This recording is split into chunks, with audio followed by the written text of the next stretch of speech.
Welcome to the Slop Farm. Enjoy the video.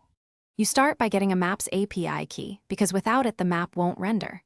In Google Cloud Console, enable the Maps JavaScript API and any SDKs you need, then create an API key.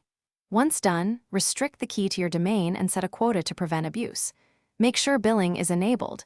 Google gives a $200 monthly credit, which covers typical low-traffic sites. This prevents unexpected blocks and keeps your key secure. Next, add the Maps JavaScript include to your HTML with key and optional libraries like places or geometry. Use async and defer so the page loads smoothly. Then, create a container div with explicit width and height. Without dimensions, the map stays invisible.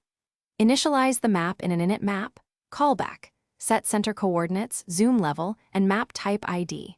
Also attach controls and events now, because wiring listeners after initialization keeps behavior predictable.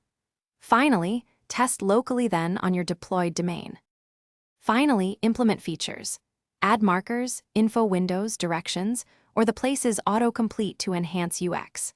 Once done, optimize performance by clustering markers, lazy loading heavy data, and only loading necessary libraries. Make sure you monitor usage in Cloud Console to control costs.